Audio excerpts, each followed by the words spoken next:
I received devastating news that my 16-year-old daughter Emma has a rapidly growing tumor near her spine that requires immediate surgery costing $43,000. My insurance will only cover $18,000. My savings account has barely $9,000.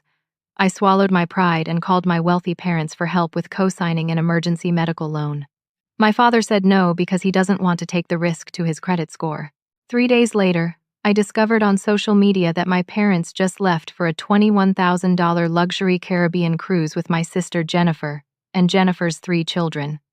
I sat alone in my small apartment kitchen at midnight, staring at the cruise photos my sister had posted on social media. The images glowed on my laptop screen. Jennifer, my older sister, stood on the deck of some massive cruise ship, her 3 children draped around her like accessories, all of them wearing matching white linen outfits. My parents stood beside them, drinks in hand, my father's arm around my mother's waist. They all looked so happy, so carefree. The caption read, "Family vacation of a lifetime." So grateful Mom and Dad surprised us with this amazing trip. #blessed, #family first, #Caribbean dreams. Family first. The words burned in my mind. I need to back up and explain how I got here. My name is Dawn. I'm 35 years old, and I work as a dental hygienist at a practice in suburban Ohio. I'm a single mother to Emma, who is the absolute light of my life. Her father, a guy I dated in my early 20s, left when she was 2 years old. Just vanished one day, no child support, no birthday cards, nothing. I raised Emma alone. I worked 3 jobs to put myself through community college while taking care of a toddler. I graduated with my dental hygiene degree when Emma was 5. It wasn't easy, but we made it work. Emma grew up watching me struggle, watching me push through exhaustion and fear and uncertainty, and she turned into the most incredible young woman. She's a straight-A student. She plays violin in the school orchestra. She volunteers at the local animal shelter every Saturday morning, no matter what. She's kind and thoughtful and so much stronger than I ever was at her age. My parents, Robert and Patricia, own a successful car dealership about 40 minutes from where I live. They've owned it for 30 years. They're wealthy, not millionaires, but comfortable, very comfortable. They have a beautiful house in a gated community. They take multiple vacations a year. They drive new cars every 2 years. Jennifer, my sister, is 2 years older than me. She never went to college. She married a wealthy real estate developer when she was 22. They had 3 kids quickly. Then they divorced when she was 28. Her ex-husband, trying to avoid a lengthy court battle, agreed to an extremely generous settlement. Jennifer walked away with a paid-off house, a substantial monthly child support payment, and full custody. She hasn't worked a day since the divorce. She doesn't need to. She lives off the child support and occasional gifts from our parents. She spends her days at yoga classes, lunch dates, and posting carefully curated photos of her perfect life on social media. My parents have always favored Jennifer. Always. Even before her marriage, even before her divorce settlement, she was the golden child. She was prettier, more social, more charming. I was the serious one, the one who always had her nose in a book, the one who asked too many questions and didn't laugh at Dad's jokes. When Jennifer got pregnant with her first child, my parents threw her a baby shower that cost more than my entire first year of college tuition. When I got pregnant with Emma, unmarried and terrified, my mother asked me if I was sure I wanted to go through with it. Those were her exact words.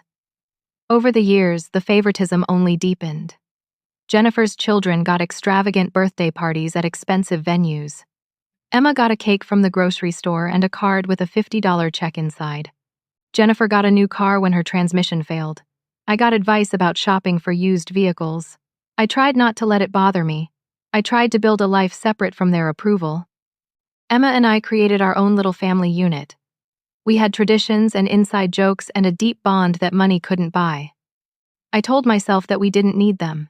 But then 3 weeks ago, Emma collapsed during orchestra practice. The school called an ambulance. I met her at the hospital, my heart hammering so hard I thought it might burst through my chest. The doctors ran tests. They found a tumor growing near her spine. Not cancerous, they said, but aggressive, growing fast, pressing against her spinal cord. The neurosurgeon, a calm woman with gray hair and steady hands, explained that Emma needed surgery within 4 weeks. Without it, The tumor could cause permanent paralysis. With it, Emma had an excellent chance of full recovery. Then came the financial conversation. The surgery would cost $43,000. My insurance would cover $18,000. I was responsible for the remaining $25,000. I had $9,000 in my savings account. I had scraped and saved that money over years. It was supposed to be Emma's college fund, but of course I would use it for this. That still left me $16,000 short. I applied for a medical loan. I was denied. My credit score is fair, not great. I have student loan debt that I'm still paying off. I don't have collateral.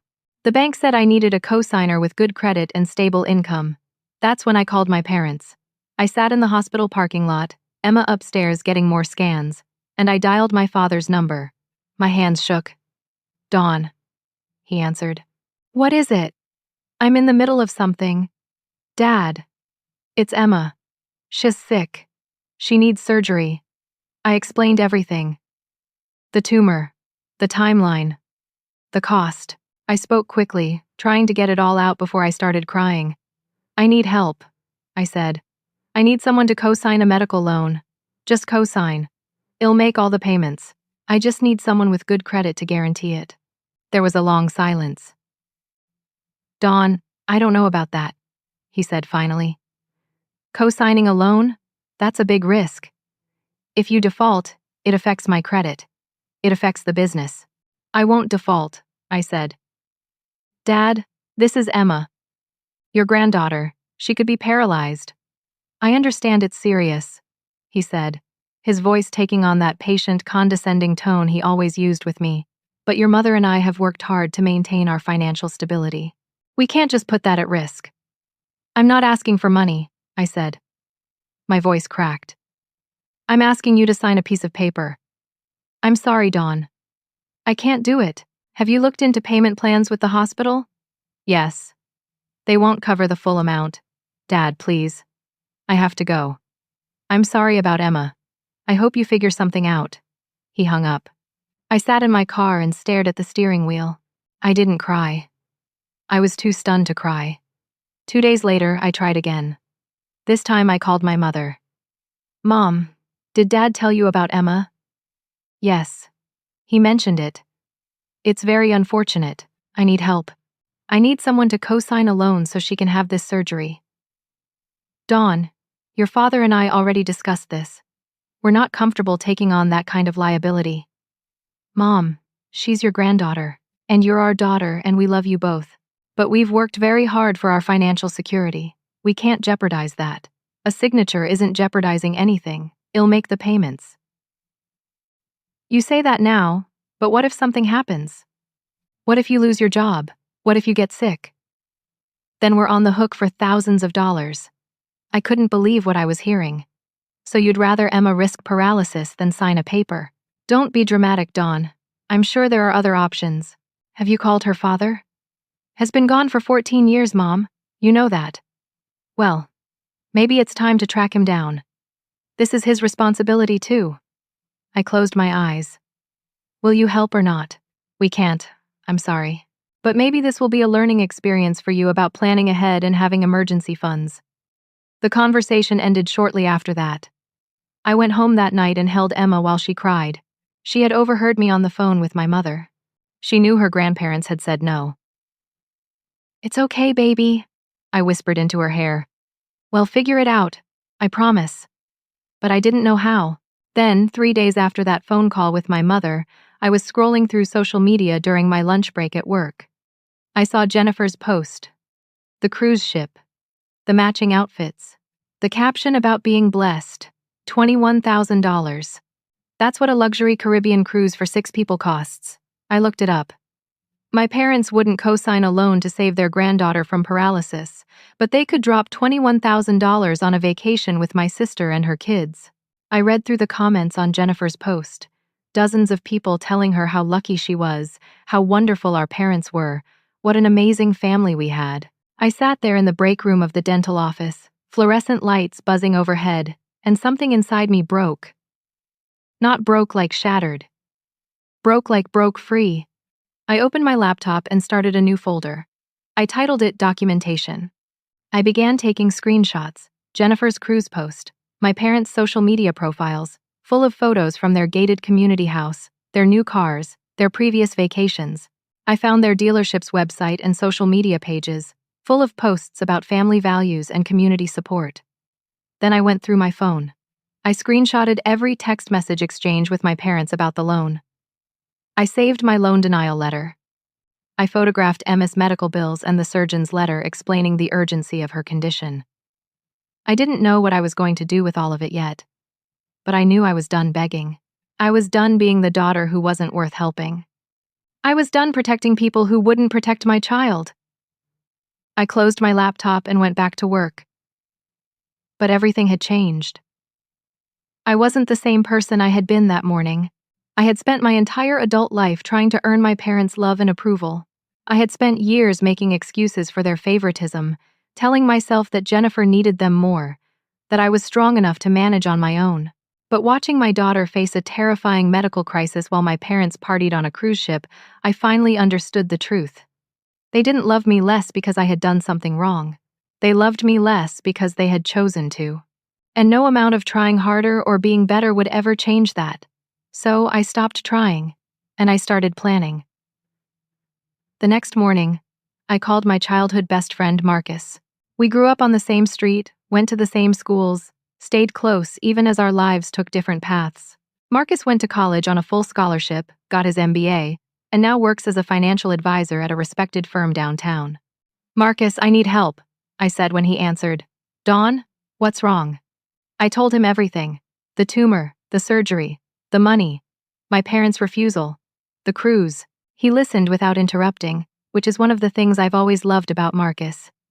He doesn't jump in with solutions before understanding the whole problem. When I finished, he was quiet for a moment. "Okay," he said finally. "Let's look at every option. Can you come to my office tomorrow?" We met the following afternoon. Marcus had prepared a spreadsheet. Has always been that kind of organized. "Here is what we're looking at," he said, turning his computer screen toward me. "You need $16,000, right? Right. Let's go through the possibilities. First, medical credit cards. There are cards specifically designed for healthcare costs.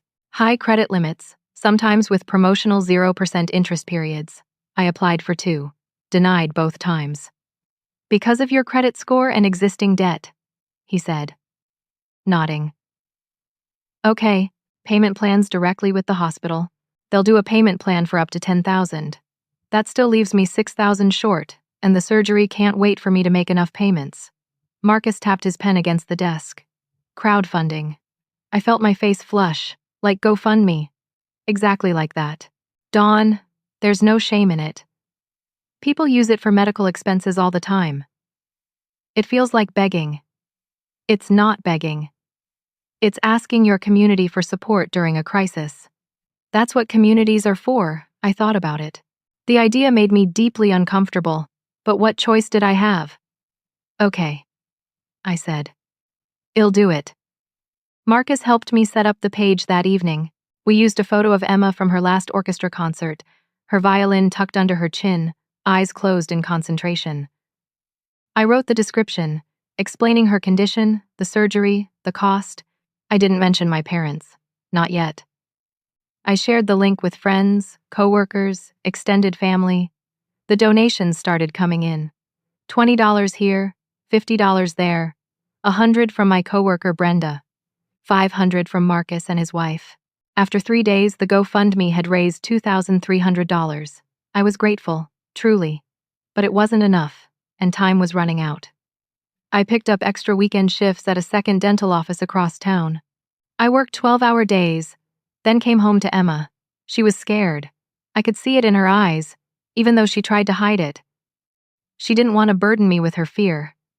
One night, about a week after I started the GoFundMe, Emma and I were eating dinner at our small kitchen table. Spaghetti from a box, garlic bread from the freezer. Simple food, but we were together. "Mom," Emma said quietly, "can I ask you something?" "Always, baby. Why won't Grandma and Grandpa help us?" I put down my fork. I had been dreading this conversation, but Emma deserved honesty. They said they don't want to risk their credit score by co-signing a loan.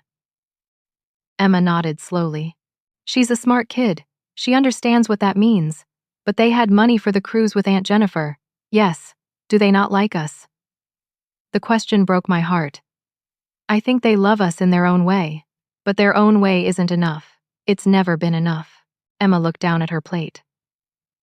I kind of always knew, that they liked Jennifer's kids more than me.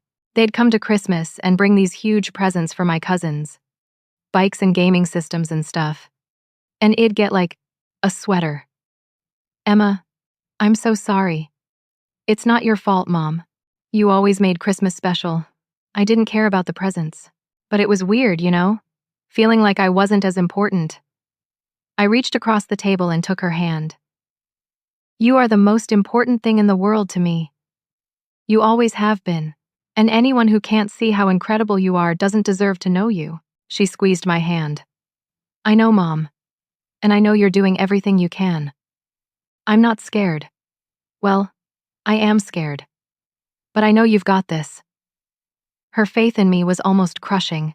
What if I couldn't figure this out? What if I failed her? But I couldn't let her see that doubt. So I smiled and squeezed her hand back. The next day at work, during a rare quiet moment between patients, my coworker Brenda came into the break room where I was eating a sandwich. Dawn, can I talk to you about something? She sat down across from me. Brenda is in her 50s, has worked at the practice for 20 years. She's kind and no nonsense, the kind of person who remembers everyone's birthday and brings homemade cookies to staff meetings. My husband is a journalist, she said, for the Tribune. He writes human interest pieces mostly. Okay. I told him about your situation, about Emma, and about your parents. She paused. I hope that's okay.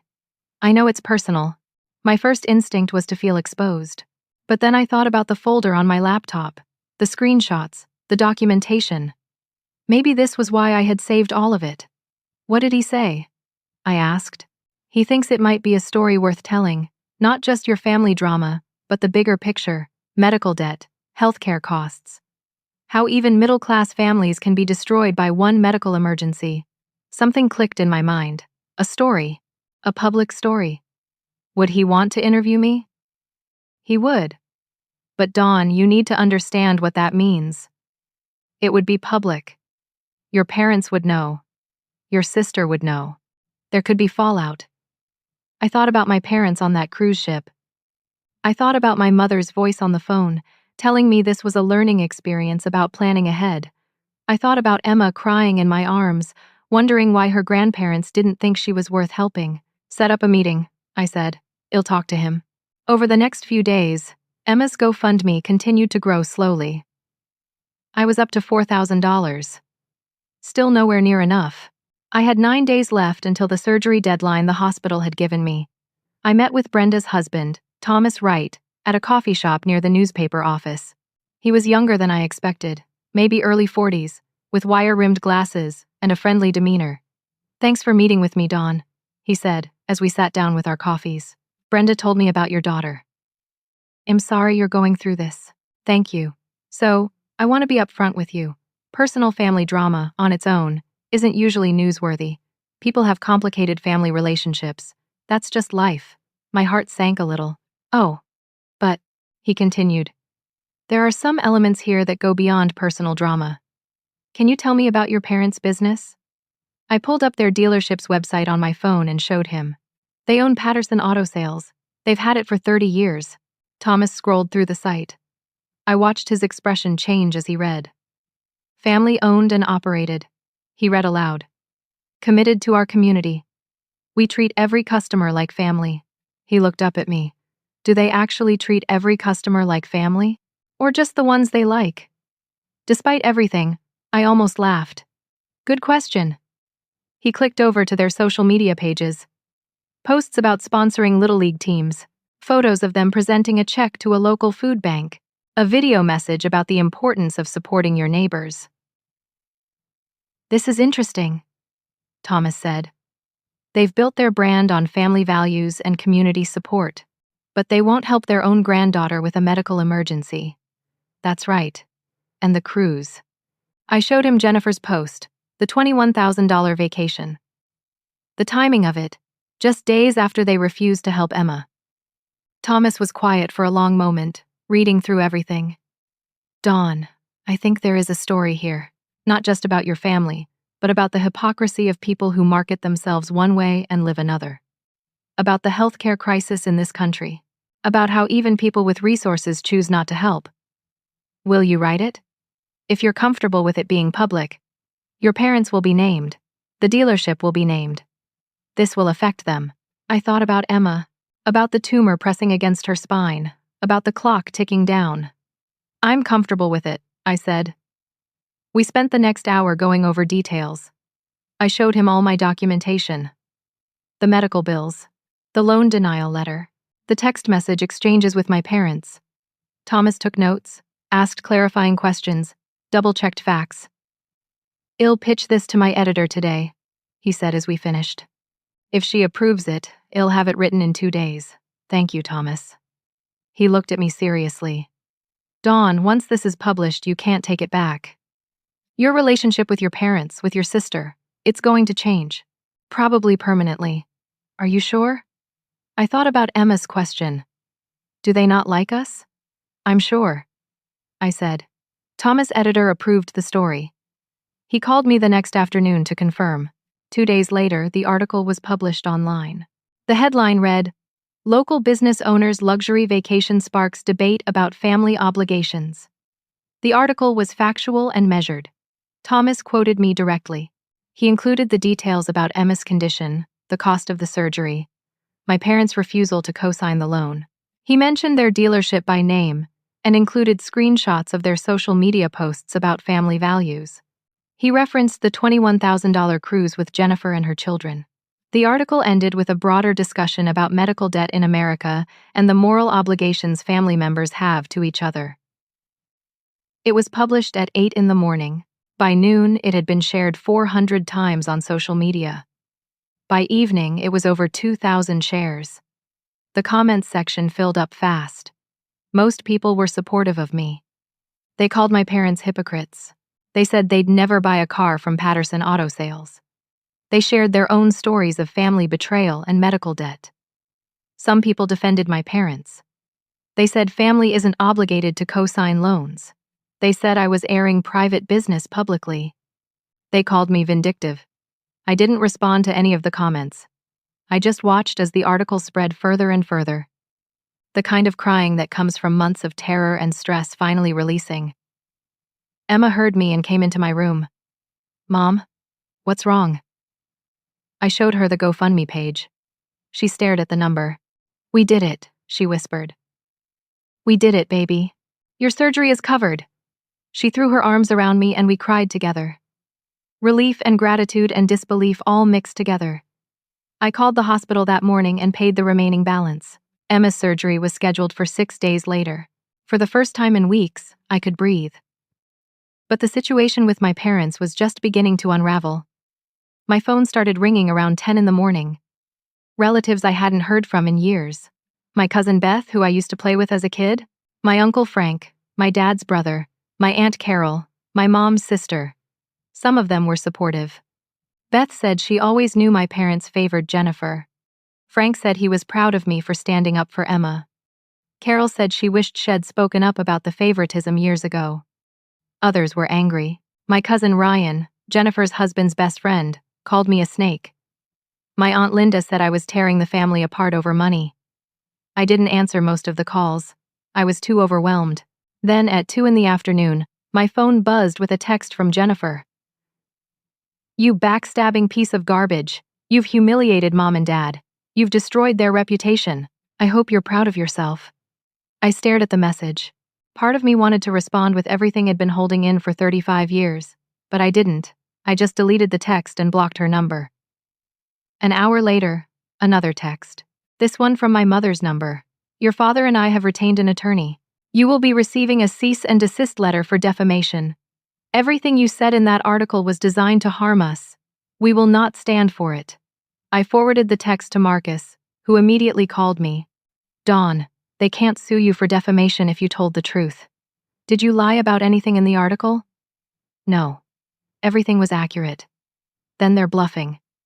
They're trying to scare you into retracting the story. Don't respond. So I didn't. I blocked my parents' numbers too. That evening, I sat with Emma during her pre-surgery appointment. The nurse took her vitals and went over the procedure timeline. Emma was nervous but trying to be brave.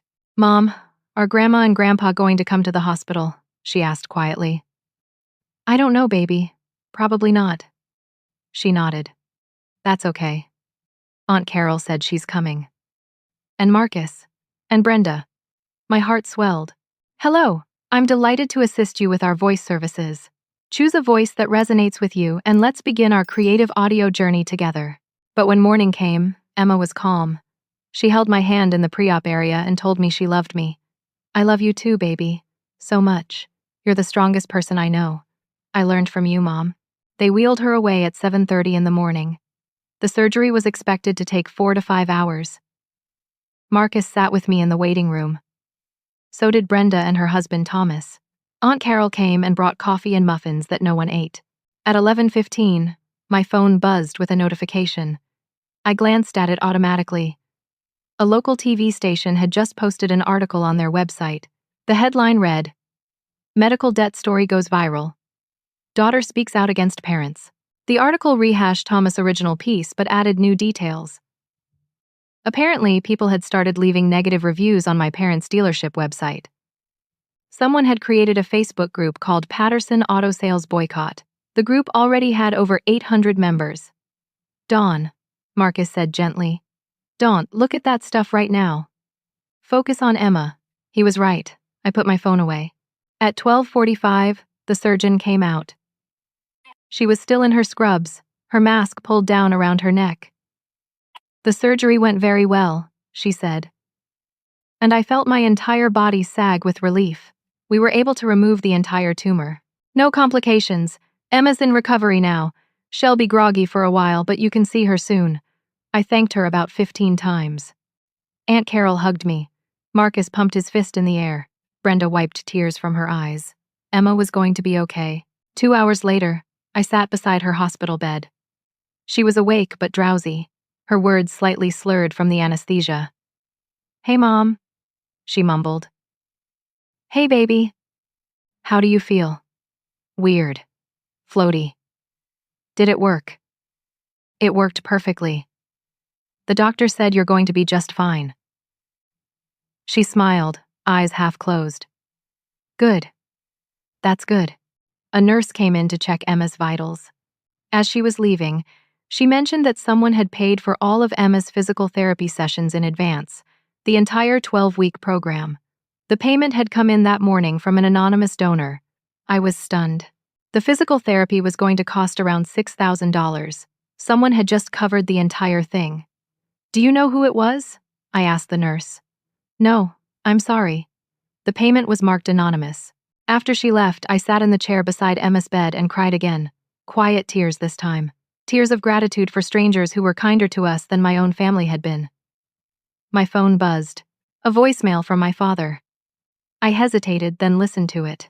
His voice was shaken and angry. "Dawn, this has gone too far. The dealership is in serious trouble. We've lost customers. Employees are quitting. The bank is questioning our loan renewal. You need to fix this. Call the newspaper. Tell them you exaggerated. Tell them you were emotional and not thinking clearly. End this now." The voicemail ended. I saved it but didn't call back. 3 days later, Emma was discharged from the hospital. She came home with pain medication, strict mobility restrictions, and a schedule for physical therapy starting in 2 weeks. Aunt Carol helped me set up a temporary bedroom for Emma in our living room so she wouldn't have to navigate stairs. Marcus and his wife brought over a specialized cushion to help with her sitting position. Brenda organized a meal train, and coworkers I barely knew dropped off casseroles and soups. Our little apartment was full of kindness. My parents' lives, from what I could see online, were falling apart. 1 week after Emma's surgery, I received a phone call from a producer at Channel 7, the local TV station. "Miss Patterson, my name is Linda Chen. I'm a producer for our morning show. We'd love to interview you about your story." My story. Your experience with medical debt and family dynamics. It's resonating with a lot of people. We think it's an important conversation to have on a larger platform. I hesitated. The newspaper article was one thing. Television was another level entirely. Can I think about it? Of course. But I should mention that we'd like to do the interview this week if possible. The story is trending right now. After we hung up, I called Marcus. Should I do it? I asked him. What does your gut say? I thought about the voicemail from my father, about his demand that I fix the situation, about 35 years of being dismissed and overlooked. My gut says yes, I said. Then do it. The interview was scheduled for 2 days later. They sent a crew to my apartment in the morning. Emma was resting in her room, and I had asked Aunt Carol to stay with her during the filming. The host, a woman named Rachel Torres, was warm and professional. She started with easy questions. Tell me about Emma. How is she recovering? What was it like when you found out about the tumor? Then she moved into harder territory. Your parents refused to co-sign a medical loan for your daughter's surgery. Can you tell me about that conversation? I took a breath. I called my father first. I explained the situation. I told him Emma could be paralyzed without this surgery. He said he didn't want to risk his credit score. How did that make you feel? Honestly, shocked.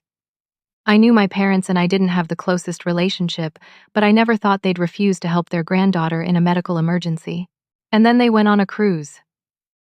Yes, a $21,000 Caribbean cruise with my sister and her 3 children. 3 days after telling me they couldn't help. Rachel nodded sympathetically. Your story has sparked a national conversation about medical debt and family obligations. What do you hope comes from this? I hope people understand that medical debt isn't a personal failing. It's a systemic problem. One emergency can financially destroy a family, and I hope people think about what it really means to support each other. Not just in words, but in actions. The interview aired the next morning. Within hours, it was all over social media. Clips of it were shared on parenting blogs, healthcare advocacy pages, and news aggregator sites. My parents' dealership got slammed with negative reviews. People left 1-star ratings on Google, Yelp, and Facebook. They wrote things like, would never buy a car from people who don't help their own family, hypocrites who preach family values but don't live them, refused to help their granddaughter but spent $21,000 on a cruise. Disgusting. The dealership's social media pages were flooded with angry comments. Someone created a meme using a screenshot from their website about family values, paired with a headline from the news article. A group of about 20 people showed up at the dealership with signs. They stood on the public sidewalk outside, holding posters that said things like, "Family first," and "Help your granddaughter." Local news covered the protest, which only amplified the story further. My parents were forced to release a public statement. They posted it on the dealership's Facebook page. We are deeply saddened by the recent media coverage of our private family matter. The situation has been misrepresented. We offered support to our daughter in other ways, which she declined. We love our granddaughter and want what's best for her. We ask for privacy during this difficult time. The statement backfired spectacularly. People called them out immediately. What other support did you offer? Thoughts and prayers. You said you couldn't risk your credit, not that she declined help. You're lying to save face. I had receipts. I posted screenshots of the actual text message exchanges with my parents. The messages where they explicitly refused to co-sign. The messages where they said they didn't want to take the risk. The messages where my mother suggested this was a learning experience for me. I didn't add any commentary. I just posted the screenshots and let people draw their own conclusions. Public opinion turned even more sharply against them. Within a week of my TV interview, the fallout became serious. The dealership lost a major fleet contract with a local business.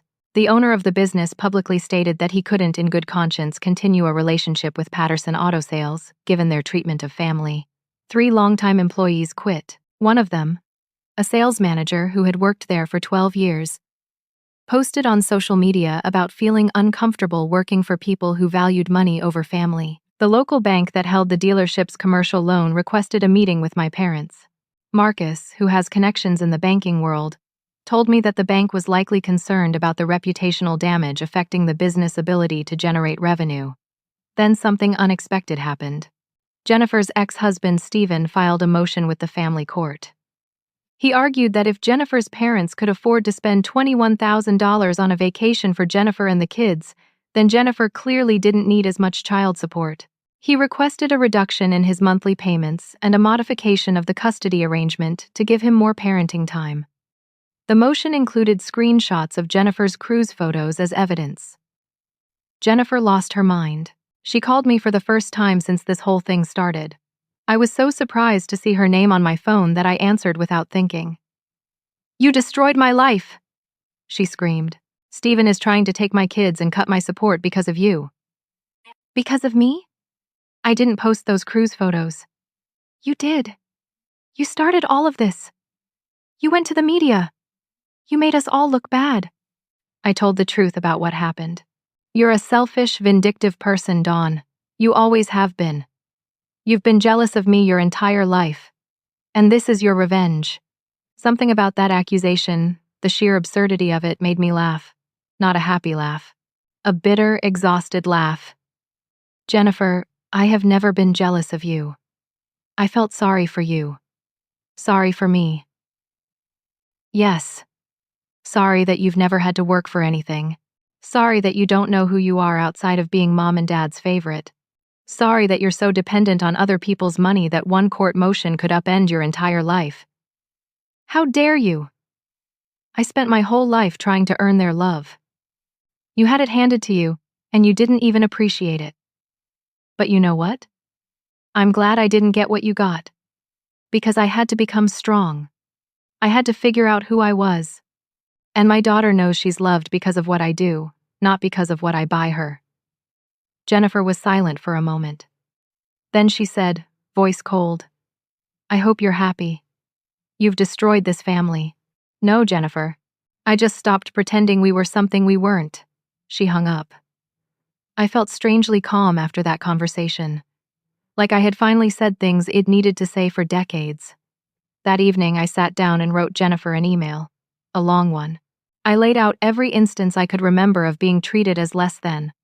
The baby shower she got versus the silence when I was pregnant. The extravagant gifts her kids received versus the token presents for Emma. The endless financial support she got versus the lectures I received about planning ahead. I ended the email with, "I didn't destroy this family. I just stopped accepting crumbs and calling it love. I hope someday you understand the difference." I sent it and blocked her email address. 2 days later, I received a certified letter. Not from my parents' attorney this time.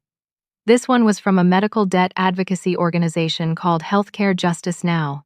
They had seen my story. They wanted to feature my case in a national campaign about healthcare costs and the medical debt crisis. And they wanted to hire me as a consultant and speaker. The letter outlined the position. I would work part-time, attending conferences and workshops, sharing my story, helping them develop resources for other families facing medical debt. The stipend they offered was more than I made as a dental hygienist. I read the letter 3 times. Sure, I was misunderstanding something, but I wasn't. They wanted to pay me to tell my story and help other people.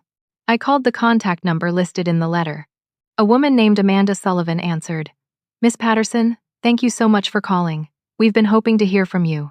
I got your letter. Is this real?" She laughed kindly. "It's very real. Your story has touched so many people. You've put a human face on an issue that's often discussed in abstract terms. We think you could help us reach people who are struggling right now. I'm not anyone special. I'm just a single mom who got desperate. That's exactly why you're special. You're relatable. You're honest. And you're a survivor. That's what people need to see." We talked for nearly an hour. Amanda explained the scope of the work, the time commitment, the goals of the organization. By the end of the call, I had agreed to a trial period of 3 months. When I hung up, I sat in my living room and stared at the wall. 6 weeks ago, I had been sitting in a hospital parking lot, terrified and alone, wondering how I would save my daughter. Now Emma was recovering. The surgery had been successful. We had financial stability for the first time in my life. And I had a job that might actually help other people avoid what we went through. It didn't feel real. Emma called out from her room. "Mom? Can you help me?" I went to her, helped her shift positions in bed, brought her water and her medication. "How are you feeling?" I asked. "Better. Stronger," the physical therapist said. "I'm healing really fast."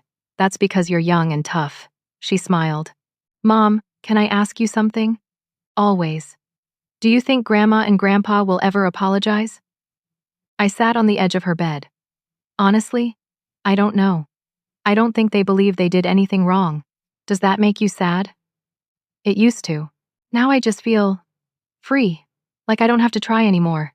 Emma nodded. "Yeah, I get that." We sat together in comfortable silence. My phone buzzed with another notification, another article about the story, another wave of social media shares. But for the first time, I wasn't anxious about it. I had told my truth. Whatever happened next, I could handle it. 3 weeks after Emma's surgery, I started receiving private messages on social media from people I didn't know. Most of them were supportive. People sharing their own stories of family dysfunction, medical debt, feeling like the scapegoat in their families. One message stood out. It was from a woman named Rachel. "Dawn, I saw your interview. My story is almost identical to yours.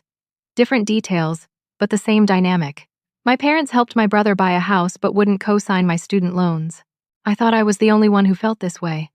Thank you for speaking up." I wrote back to her, and we started a conversation. She told me she'd started a support group for adult children of narcissistic or emotionally absent parents. She asked if I wanted to join. I did. The group met online every Tuesday evening. There were about 15 people in it. We shared stories, offered advice, validated each other's experiences. It was the first time I'd ever been in a space where people understood exactly what I'd been through. One woman's parents had paid for her sister's wedding but told her they couldn't afford to help with hers. Another man's parents funded his brother's failed business ventures but refused to help him with medical bills after a car accident. The stories were different in detail but identical in theme: favoritism, neglect, conditional love. Being in that group helped me understand that I wasn't broken or difficult or unlovable. I had just been born into a family that couldn't see my value. Meanwhile, the situation with my parents continued to deteriorate. The dealership's financial troubles became public knowledge when a local business reporter wrote an article about small businesses struggling in the current economy. Patterson Auto Sales was mentioned as an example of how quickly reputational damage could affect a company's bottom line. The article cited anonymous sources saying that the dealership had laid off 6 employees. Sales had dropped by nearly 40% over the past month. The bank had restructured their loan with less favorable terms. I didn't take pleasure in any of this. Despite everything, these were still my parents. But I also didn't feel guilty. They had made choices. So had I. We were all living with the consequences. Jennifer's custody battle intensified. Her ex-husband's attorney was aggressive, painting her as someone who lived extravagantly on his money while contributing nothing to society. The cruise became a central piece of evidence in his argument. The judge ordered a temporary modification. Jennifer would keep primary custody, but Stephen got the kids 2 additional weekends per month, and his child support payment was reduced by 30% pending a full hearing. Jennifer blamed me entirely. She posted about it on Facebook, not mentioning me by name but making it obvious who she was talking about. Some people will destroy their own family to play the victim. I'm dealing with the consequences of someone else's vindictiveness, and my children are suffering for it. I hope it was worth it. The post got mixed reactions. Some people supported her. Others pointed out that she had posted the cruise photos herself and maybe needed to take some responsibility. I didn't respond. I was done engaging with her. Then I received an email from Jennifer. A long one. I almost deleted it without reading, but curiosity got the better of me. The email was angry. Pages and pages of anger. She called me selfish, jealous, manipulative. She said I had always resented her, always wanted what she had. She accused me of using Emma's illness to hurt the family. She said I was a terrible daughter and a terrible sister. I read the whole thing. Then I wrote back. My response was calm and detailed. I listed every instance of favoritism I could remember: the baby shower, the car, the Christmas presents, the ways our parents had always chosen her over me. I included specific dates and events. I made it factual, not emotional. I ended the email with, You benefited from their favoritism your entire life, so you never had to notice it. I lived with it every single day. I didn't use Emma's illness to hurt anyone. I asked for help in a crisis, and they chose a vacation over their granddaughter. That's not my fault, that's their choice. And yes, I made it public. Because I was done protecting people who wouldn't protect us. You're angry at me because your comfortable life got disrupted. But Jennifer, you never earned that comfort. It was given to you. And now you're learning what it's like when the support disappears. Maybe that will teach you something. I sent it and immediately blocked her email address. 2 days later, my Aunt Carol called me. Dawn, I need to tell you something. Your parents are talking about selling the dealership. Selling it. They can't maintain it anymore. The reputation damage is too severe.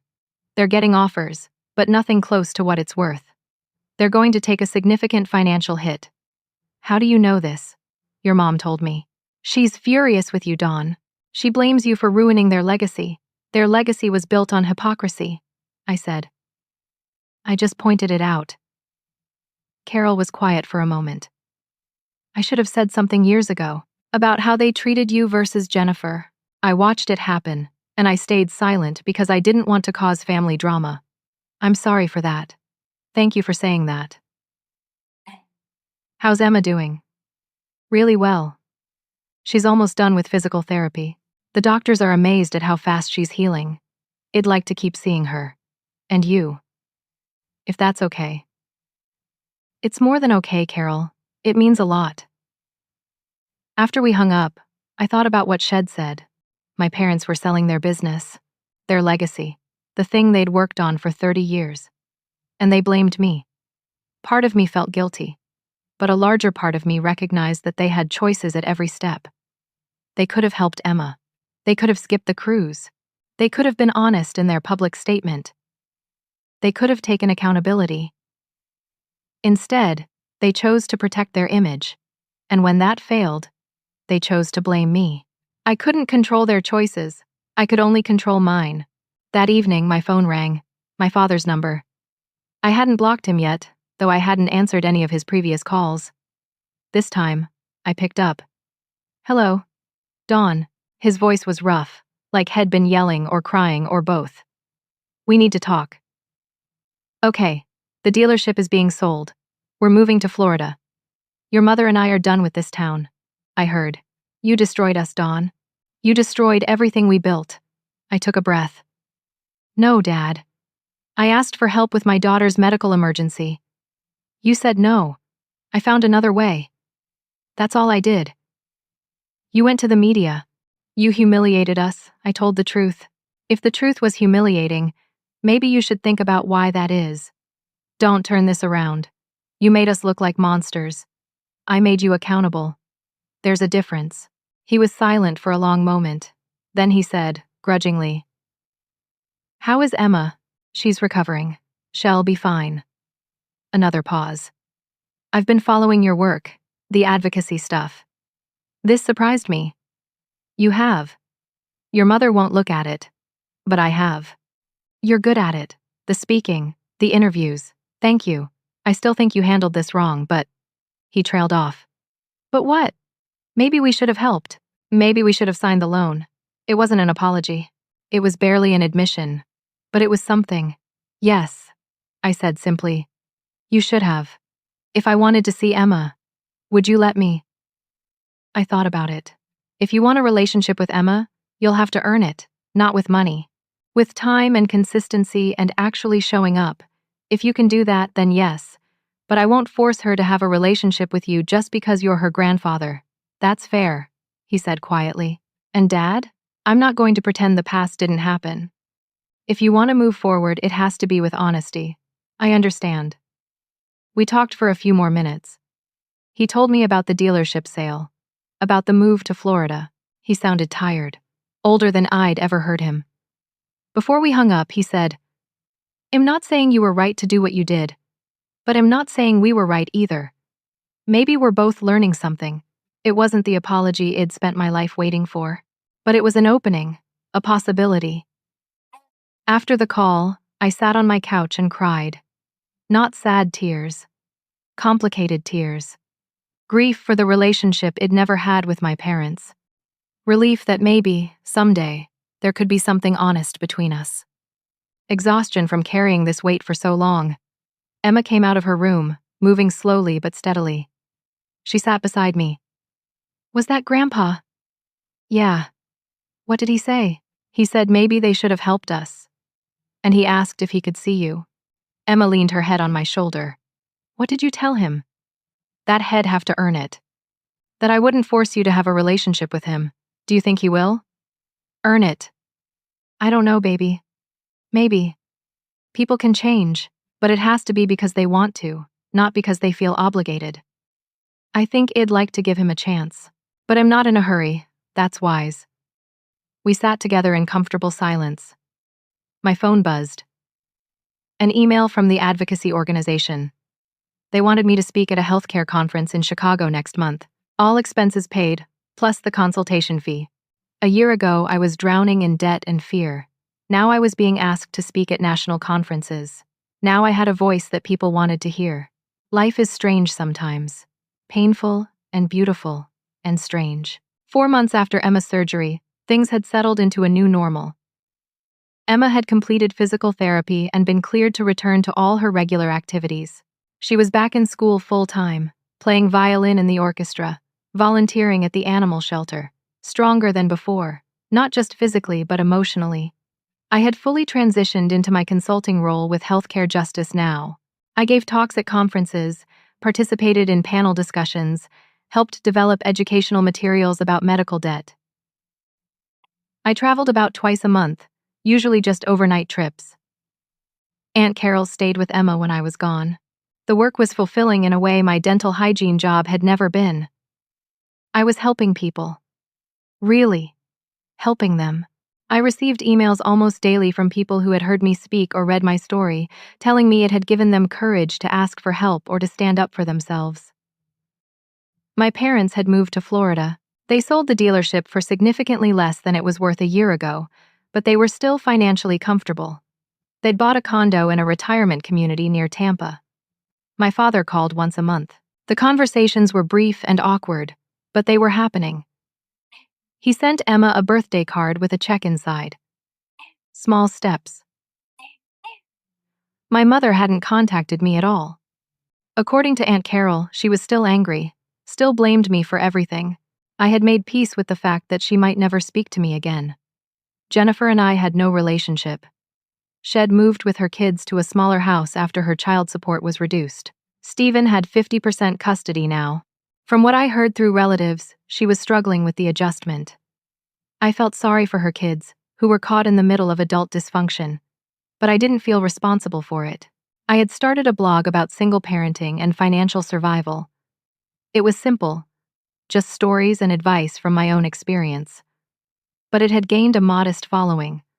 About 3,000 regular readers. People commented with their own stories, and a real community formed. Marcus had helped me start investing for the first time in my life.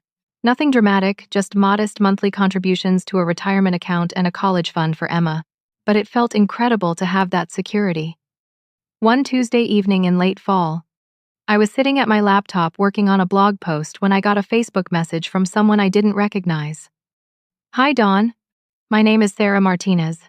I don't know if you remember me, but I was one of the nurses at the hospital during Emma's surgery. I wanted to reach out because I need to tell you something." I stared at the message, confused.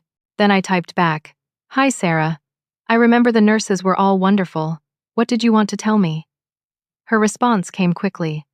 "I was the anonymous donor who paid for Emma's physical therapy." I felt my breath catch.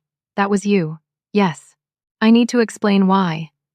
About 5 years ago, I had a really difficult day at work. A patient's family was angry about something, and they took it out on me. You were there visiting someone, I think your friend who had just had a baby.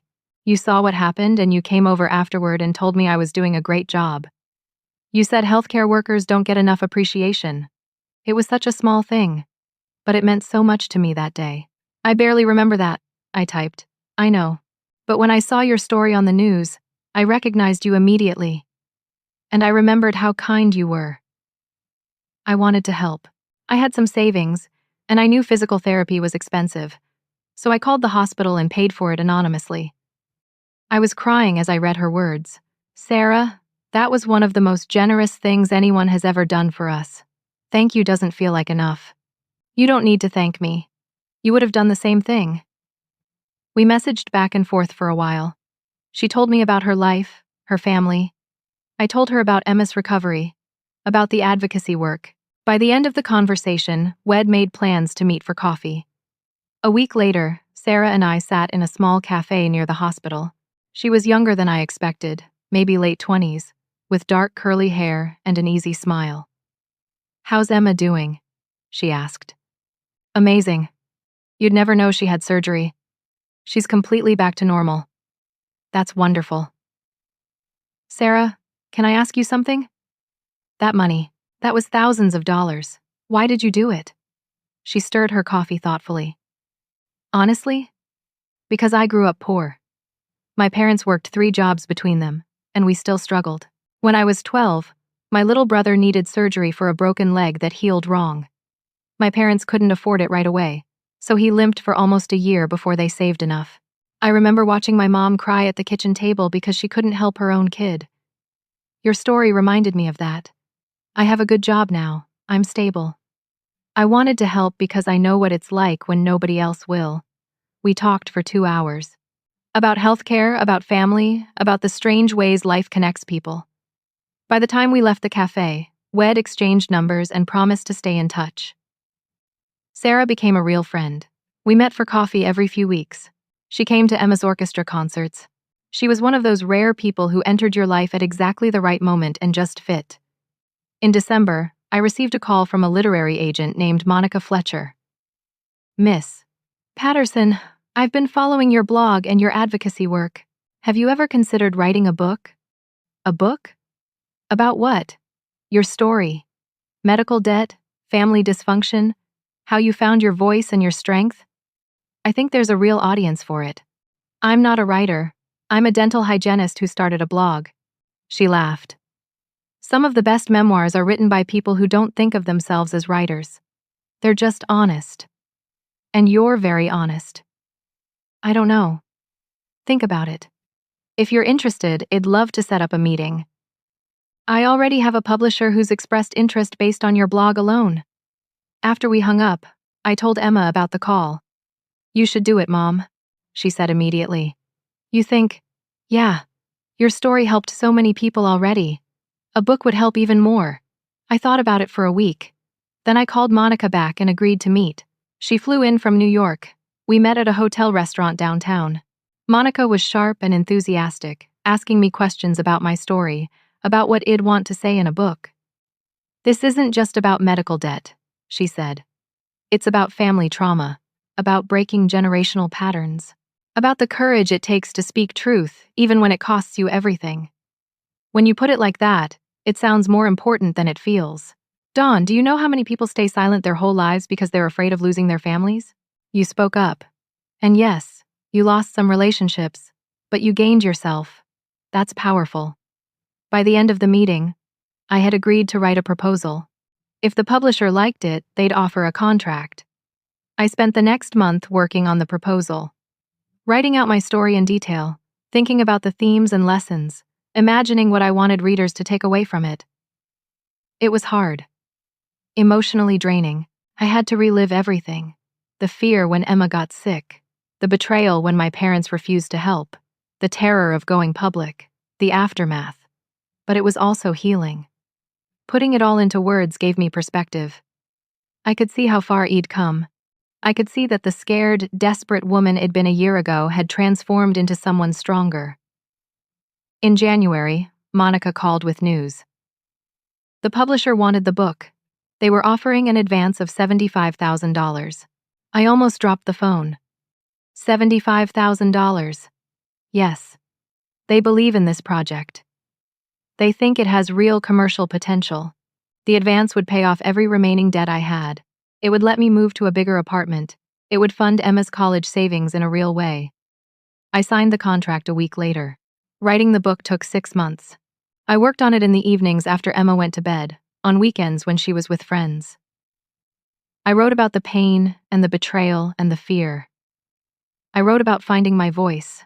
I wrote about the unexpected kindness of strangers and the power of chosen family. I dedicated the book to Emma and to everyone who never fit neatly into their families. The editing process was intense. My editor, a woman named Judith, pushed me to go deeper, to be more honest about my feelings. She helped me see that the story wasn't just about what happened, but about what it meant. By August, the manuscript was finished. The book would be published in January. I felt proud, and terrified, and excited. One warm evening in September, Emma and I sat on the balcony of our apartment watching the sunset. We'd just finished dinner, and she was telling me about her plans to apply to pre-med programs after high school. "I want to help people like the doctors helped me," she said. "You'd be an amazing doctor, Emma. I learned from you, you know. How to fight for people. How to not give up. Baby, you've always had that in you," she smiled. "Maybe. But you showed me it was okay to use it." We sat in comfortable silence for a while. Then Emma asked the question she'd asked before. "Do you regret how everything happened?" With Grandma and Grandpa, I thought carefully before answering. "I regret that it had to happen that way. I wish they had just helped us, and none of the rest was necessary.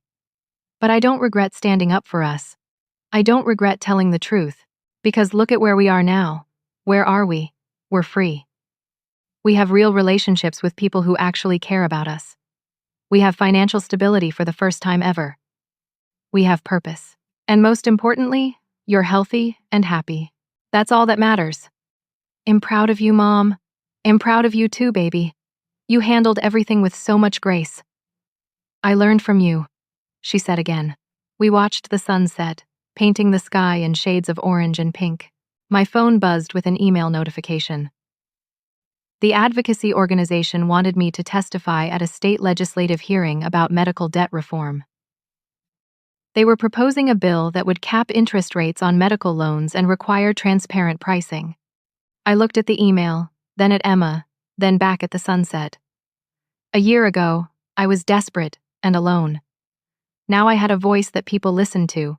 I had work that mattered. I had a daughter who was thriving.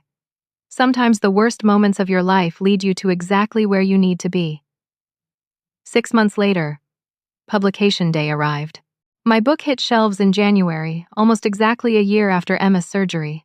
The book was called Speaking Truth: One Mother's Fight for Her Daughter and Herself. The cover was simple: a photo of a woman's silhouette against a sunset, looking forward. The publisher had wanted to use my photo, but I preferred the symbolism of the silhouette. This story was bigger than just me. It was for everyone who had ever felt invisible in their own family. The first week, the book sold modestly. A few thousand copies. I did interviews with local media, a podcast about medical advocacy, and a spot on a morning talk show. Then something unexpected happened. A popular book club on social media chose it as their monthly read. The host, a woman with 2 million followers, posted a video talking about how the book made her cry and think about her own family dynamics. Sales exploded. The book hit the regional bestseller list. Then, 3 weeks after publication, it appeared on the national list. I got messages from readers every single day. People thanking me for telling my story. People sharing their own experiences with family dysfunction and medical debt. People saying the book had given them courage to set boundaries or ask for help. One message particularly moved me. It was from a woman in Oregon whose daughter needed expensive medical treatment. She'd been too ashamed to ask for community support. After reading my book, she started a GoFundMe and raised enough money for the treatment in 2 weeks. "You saved my daughter's life by showing me it was okay to ask for help," she wrote. That's when I understood the real power of speaking truth. It gives other people permission to do the same. I went on a book tour, 10 cities in 3 weeks. Bookstores, libraries, community centers.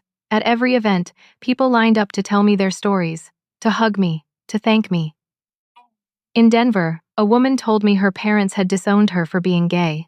My book helped her understand that she deserved better than conditional love. In Atlanta, a man said his parents had always favored his brother. He'd carried shame about it his whole life until he read my story and realized the problem wasn't him. In Seattle, A young mother told me she was facing medical debt for her son's cancer treatment. I connected her with Healthcare Justice Now and 3 other advocacy organizations. She left with resources and hope. Each city, each conversation reinforced the same truth. We're not alone in our pain. Sharing our stories creates connection and healing. The advocacy work continued to grow. The bill I had testified about passed the state legislature. Medical loan interest rates were now capped at 8%. Hospitals were required to provide transparent pricing before procedures. It wasn't perfect, but it was progress. I was invited to speak at a healthcare conference in Washington, D.C.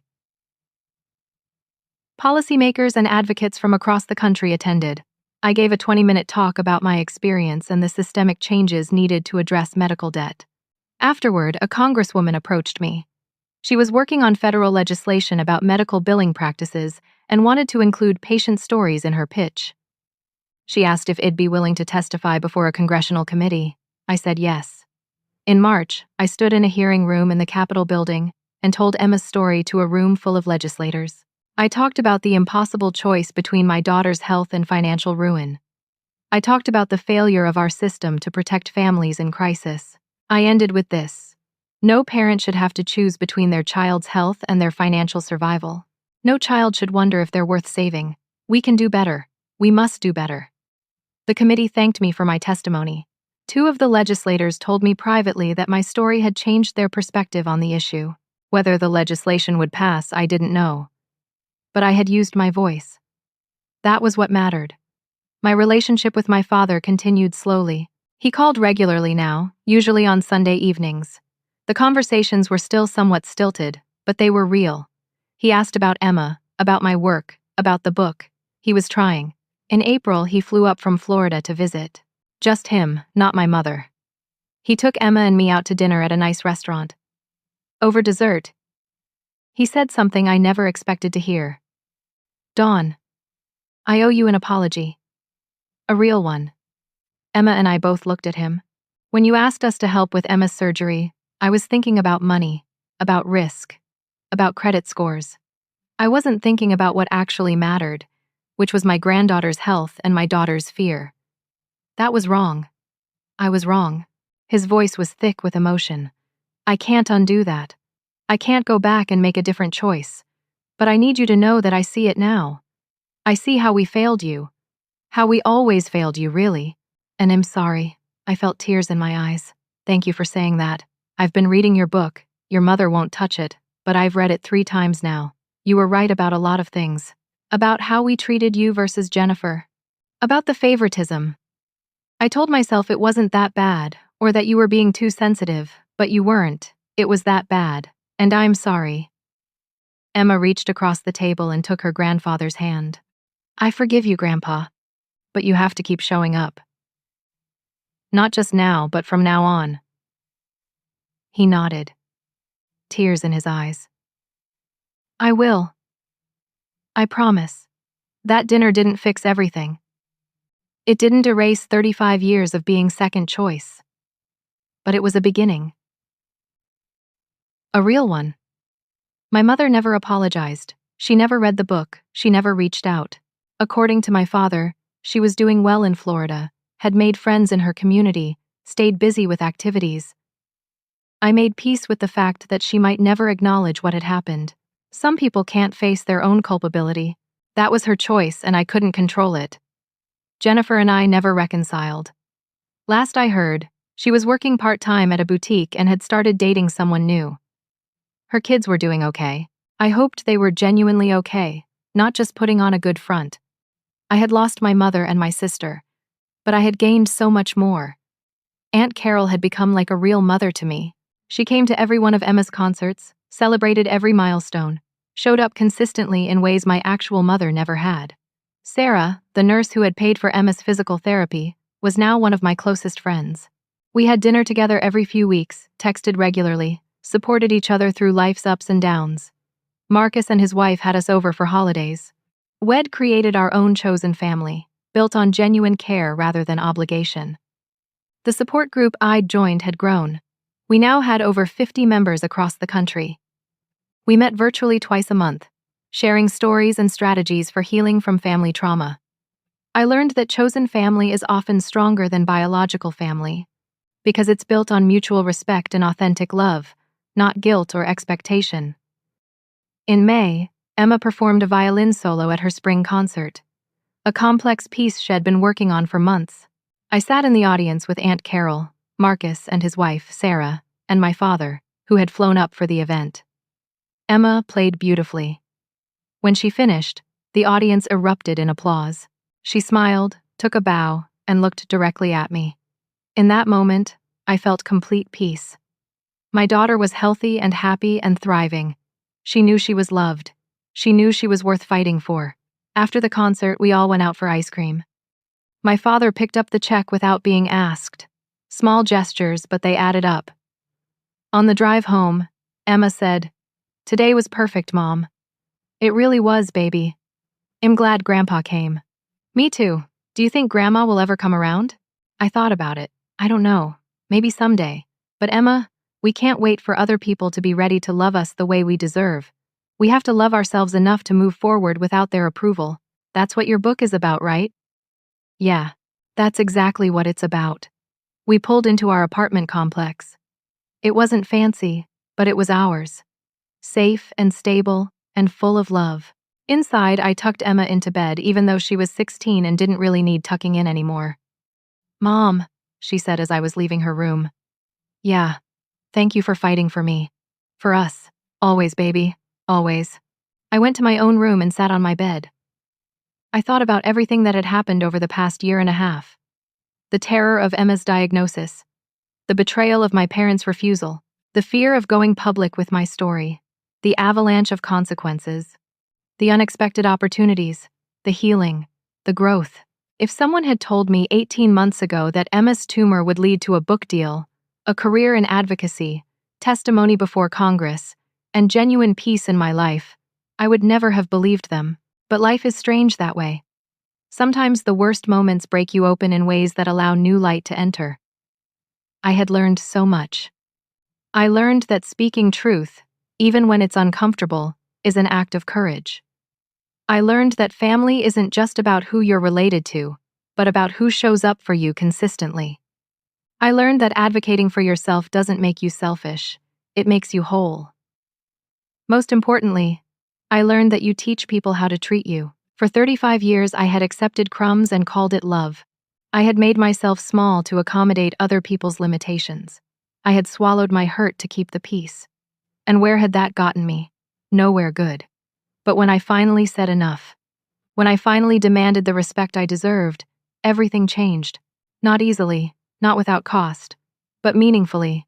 I lost relationships that were never really healthy to begin with, and I gained relationships built on authenticity and mutual care. I lost the fantasy of the family I wished I had, and I gained the reality of the family I chose. I lost the version of myself that believed she wasn't worth defending, and I gained a version that knows her value. That's the real lesson here. You can't wait for other people to see your worth. You have to know it yourself, deep in your bones, and then you have to live accordingly. When you do that, some people will walk away. They'll call you difficult, or dramatic, or ungrateful. They'll try to make you feel guilty for refusing to accept less than you deserve. Let them walk. Let them talk.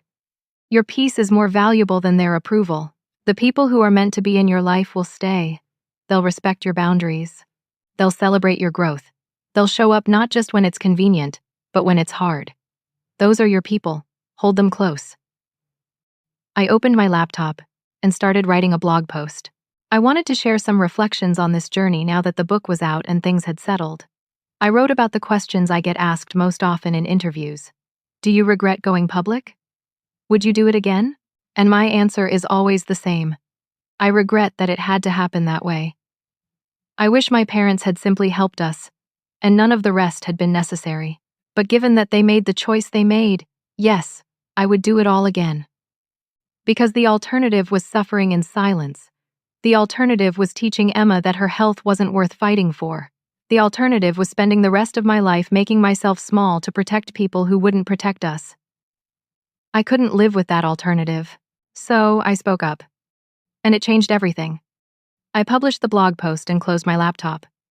Tomorrow, I had a speaking engagement at a hospital about patient advocacy. Next week, I was flying to California for a healthcare conference. The month after that, I'd be starting to write my second book, this one focused specifically on navigating family estrangement. My life was full in ways I never imagined. Challenging and meaningful and purposeful. Emma was healthy. We were stable. We were loved. That was justice. That was peace. I turned off the light and closed my eyes. For the first time in longer than I could remember, I felt truly free. Free from the weight of other people's expectations. Free from the shame of never being enough. Free from the silence that had kept me small. I had found my voice. And in doing so, I had found myself. That's the greatest gift any of this could have given me. Not the book deal or the advocacy work or even the financial stability, though all of that mattered. The greatest gift was becoming someone I was proud to be. Someone who stood up for what was right, even when it was hard. Someone who taught her daughter that you don't accept less than you deserve. Someone who knew her worth. If you're reading this and you're facing a similar situation, if you're dealing with family dysfunction or medical debt or feeling invisible in your own life, please hear me. You are worth fighting for. Your story matters. Your voice matters. Speaking up might cost you relationships. It might be uncomfortable.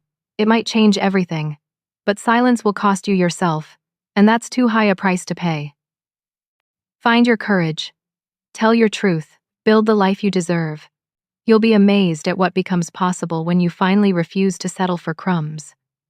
Now, I want to hear from you. Have you ever had to choose between keeping the peace and standing up for yourself? How did you handle it? What did you learn? Share your thoughts in the comments below. Your story might be exactly what someone else needs to hear today. If this story resonated with you, please consider liking this video and subscribing to the channel. Share it with someone who might need to hear this message. We're building a community of people who believe in speaking truth and supporting each other through difficult times. Thank you for being here. Thank you for listening to my story. Thank you for being part of this journey. I wish you courage, peace, and the strength to demand the love and respect you deserve. You are worth it. You always have been. Take care of yourselves. And remember, chosen family is just as real as biological family, sometimes more so. Until next time.